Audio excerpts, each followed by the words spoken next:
by 30 hours a week doing VOCA, 8 hours a week for match. And they always want to have some money go to direct client assistance. These are the kinds of things the county can't typically pay for because it's giving just people direct money. And, without connected to any kind of work-related reason. So we put the 2,000 there. The rest is for funding the position. And so my request is to accept the $140,000 grant, authorize me to sign any necessary agreements. Mr. Chair, I'll offer the motion to approve. I got a motion by Commissioner Gardner and a second by I'll second it. Commissioner Nissen to approve the resolution 2021-36. Any questions or comments? If not, I'll call for the vote. All in favor say aye. Aye. Opposed, same sign. Mr. Baker, thank you for bringing this, and thank you for doing this grant. And it's a very important service, like you pointed out, we would not be able to provide in our community without your department taking the lead and applying for the grant and making us work. Thank you. Now I'd like to call on Administrator Kleindahl, and you have something from the board appointment for the Southwest EMS Corporate Board? Correct. Mr. Chair, in your package, you have a letter from Southwest EMS, Ann Jensen, who's the executive director. Basically, the Southwest EMS covers 18 counties, and their goal is to manage medical emergencies and have a collaboration of how to do that, how to work together on it. The Southwest EMS Corporation of Directors is comprised of one primary and one alternate from each of the 18 counties that make up the Southwest region.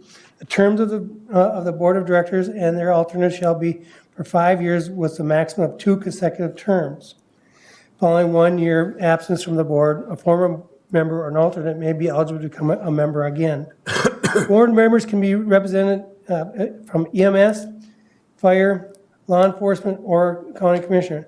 I'm requesting that Conduit County make the appointment of the Southwest EMS Corporate Board to fill the position that will be vacated by James Cruna, whose term's up. He's not eligible to be reappointed.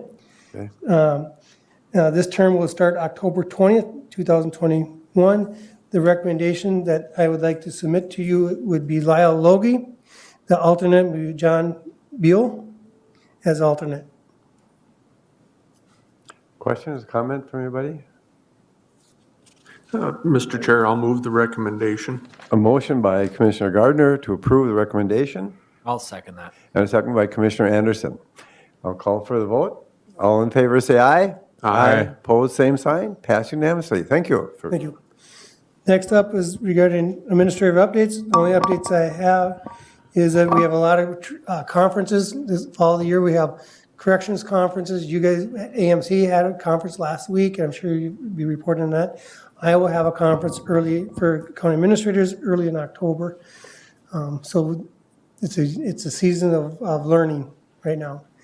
Also, in your email, you received from my administrative assistant, Karen Dahlman, an email regarding my evaluation.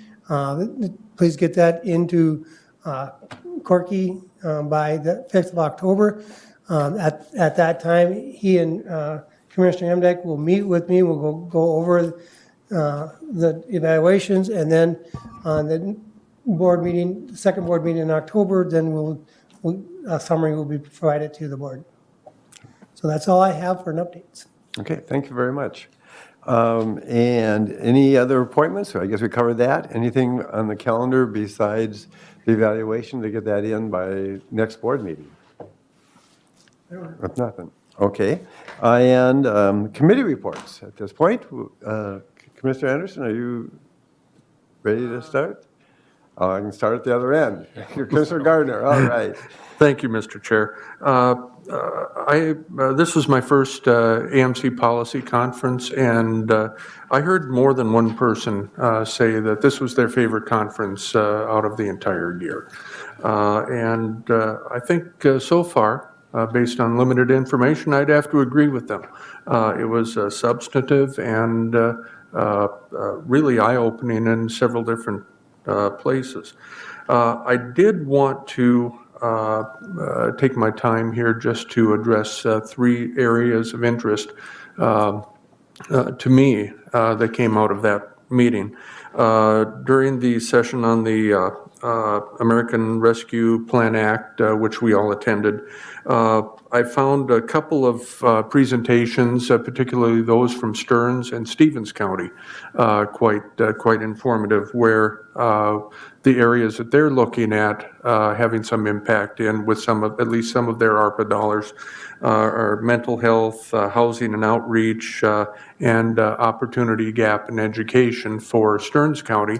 And Stevens County has an innovative way of looking at child care. Especially daycare. That's an emphasis where I believe all of their ARPA dollars were going to go to. And I know that our emphasis is going to be broadband, and rightfully so. It's my hope that these are a couple of areas that we can have some discussion about as we begin that process. Fortunately, we don't have to make any decision imminently, as opposed to what you all went through with the CARES Act funding. Second item was the presentation on the opioid settlement. And probably the most concerning thing to me out of that was the starting proposal from the state, particularly the Attorney General's office, at 15% of the funding go to counties, 15% to the state, and 70%, if I understand this correctly, some sort of competitive funding. I don't know if it's mixed martial arts, mud wrestling, what it is, but the presentation we received from the gentleman from North Carolina indicated that 80% of the dollars in that instance, and the states have to decide how they're going to allocate this, went directly to counties. And when you think of all the impacts that the opioid crisis had on counties, all the way through and through, child services, corrections, and we already have the infrastructure to direct these dollars. To me, that proposal from the state is an absolute no-go, and frankly, it speaks to me a little bit that the administration is somehow avoiding local units of government when they look at these dollars, and I certainly hope that those negotiations will change this formula substantially. Finally, one item that came out of that was there's some potential legislation at the state level that would essentially preempt or reduce local control and restrict local development and growth as it relates to zoning and planning. Essentially, this is some legislation sponsored by the Builders Association. I think they call themselves Housing First now or something like that.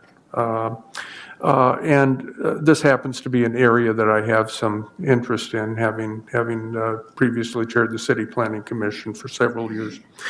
It would essentially make anything permissible unless it's specifically called out in a comp plan as not permissible. Now, I have several problems with that.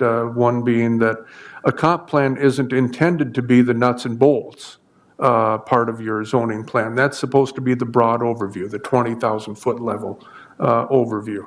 But we have planning and zoning and development departments for a reason. And that's to make sure that we exercise a proper level of control over what folks may or may not want to do. Now, I have plenty of issues with some planning and zoning requirements the way it is. That's a discussion for a different day. But this is some legislation that I think we certainly, and all of our other local units of government, our partners across the county, this is legislation that we're going to want to have some eyes on. And that's essentially what I wanted to present today. Thank you. Commissioner Nissen. Okay. Well, we had AMC as well.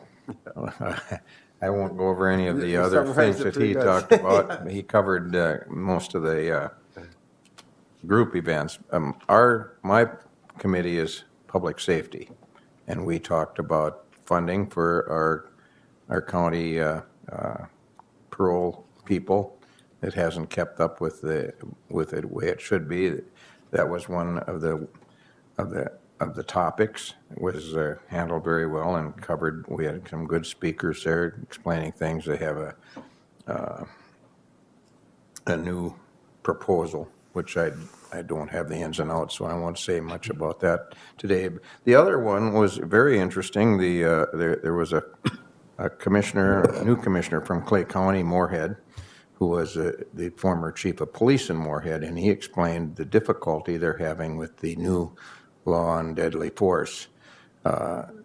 Moorhead is a city of, Fargo-Moorhead is a community, a metropolis of 250,000 people, and now Moorhead has an issue.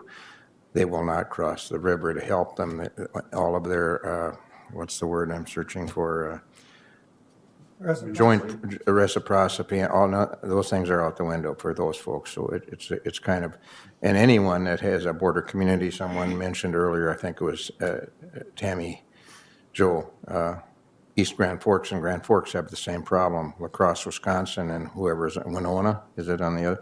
They're all dealing with that. So it's kind of unfortunate. Sometimes we cut up our nose to spite our face. And so that's got to be taken, that has to be taken into account and looked at. I had 3 meetings involving Prairie Woods Environmental Learning Center, plus a fundraiser, the Prairie Under the Stars, which was very successful. We're looking, again, possibly to float some, look for applications for a full-time director. Right now, we're doing it in a team effort. Mari and Corey Klebe are doing a good job. And so I suppose they might feel a little concerned, but they're doing a great job. We have looked at what we're looking for in terms of a job description, and we floated that out there in a couple of publications. I have a friend who is a corporate headhunter, but he doesn't necessarily look for environmental education as one of the folks that but he said if he'd bump into anybody by accident, he'd send them our way. And if we did want to hire him, he has a fee, but we're not at that point yet. Last night we had the governing board meeting, and most of our officers were gone. Roger was gone, Scott Gloop is in Canada, and Jim Tetzloff is somewhere else. So we had a meeting, we talked about a lot of things, but nothing really stands out in my mind there. Broadband, you're all familiar with that, and then that's moving along, and we're looking at, and hopefully have some good news coming our way, hopefully. Chippewa River didn't have a meeting because of AMC, but we were notified that we are going to be doing a one watershed, one plan. So that's good news. And especially for, speaking of water, I had, before I left for Alexandria on Wednesday night, I had 3 meetings that day about water. Shakopee Creek folks that are looking to do something about Ditch 27 met with me, and I explained where we were at and gave them some thoughts about possibly adopting a lake improvement district. And so they got to do the legwork for that before we even get to talk about it here. But and lo and behold, the Wilmer Lakes Association, our former Commissioner Dick Falk called a bunch of us together, and they're looking at how can they prevent the impairment that's coming our way, and how can we maybe fix some of it. And I did mention that option to them as well, so you might be inundated with applications for that. And I had a third phone call or email from Long Lake about an issue they were dealing with. So water is a big deal apparently, And Glacial Ridge Trail, we had a meeting yesterday as well, talking about how we can maybe do a video of the entire Glacial Ridge Trail for publication on our website or at the state Friends of Trails, and I can't remember the other, Parks and Trails. They actually had a demonstration of how to put that together. So that was interesting. So if any of you are on the Glacial Ridge Trail and see some beautiful fall colors or anything interesting, take a picture, and we could certainly use the help there. Otherwise, personnel, CPT has just had a sudden resignation, and so we have to backfill that position, and our office manager's having some medical things, so we're working with her so that she can continue to work. She's doing a good job, and we did hire an additional person to work on our tax rewrite, which is behind schedule, and so we got an extra body there now that should be able to carry the ball for us. So that's as brief as I can make it. Okay, thank you, Commissioner Nissen. Commissioner Anderson. Okay.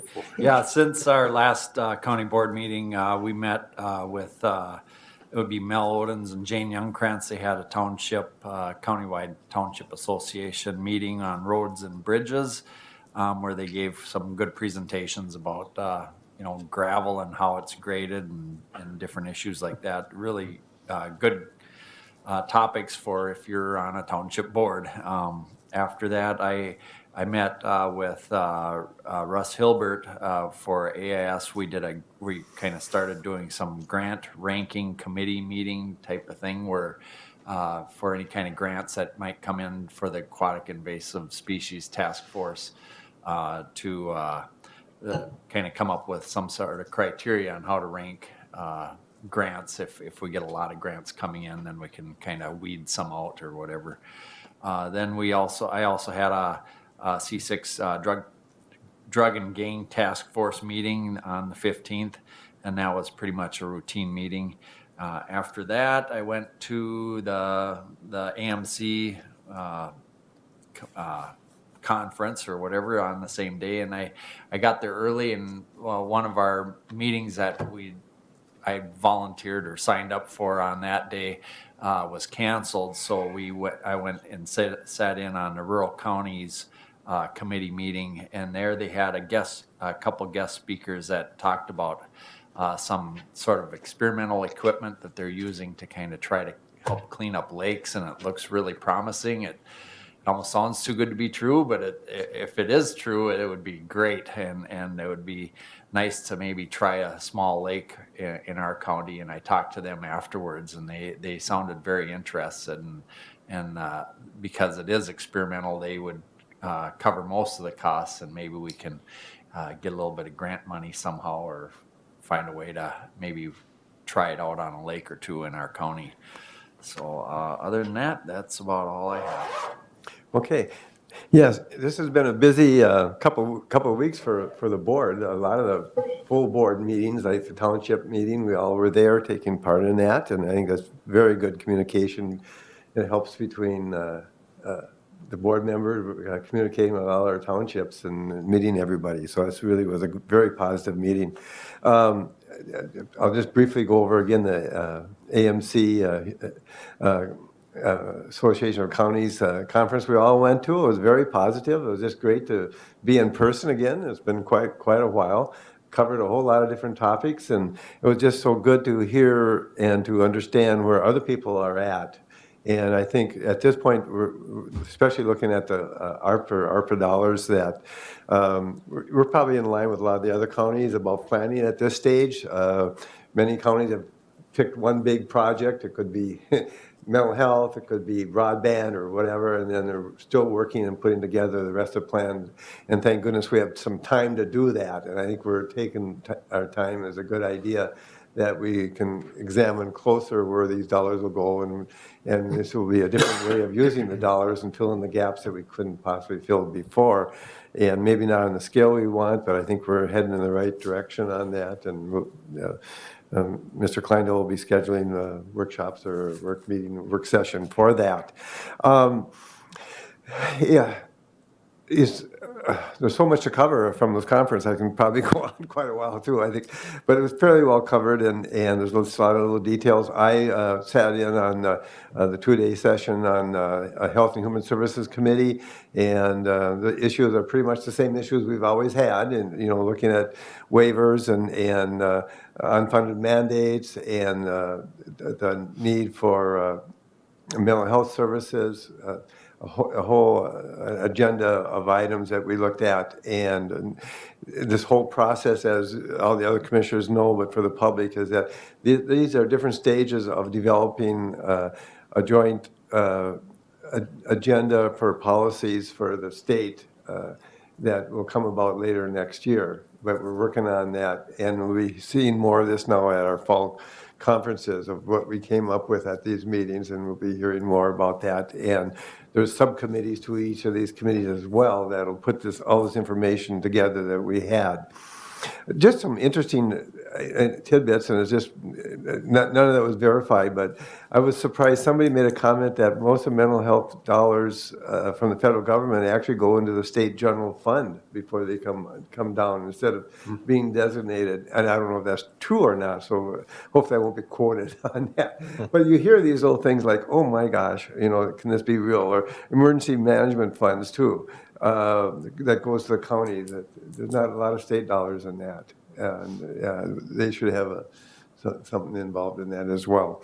But before I get too far off track on that, like I said, we have a lot of other meetings going on. Going Green was this past Saturday, and Commissioner Gardner was there as well as myself, volunteered to help with that. The numbers were down, but it was still a very positive thing. We had a lot of different organizations involved in that, I'll call it recycling type of program, and making sure things are recycled the right way.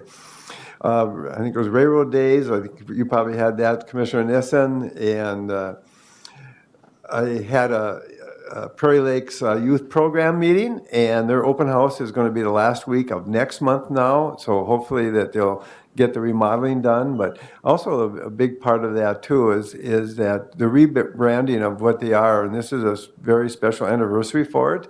It's been in existence for quite a few years, and that the emphasis on programming is going to be even more huge. When you're done, I have something. Oh, sure. Okay. And things are going very positive there. We actually made $14,000 last month, so that's good news. And we're still trying to do some remodeling. And unfortunately, very little money has been put into that program outside and or in the past. And this is a 5-county program. It's basically Conduit County owns half the program and also owns the facility, which we lease out to them as well.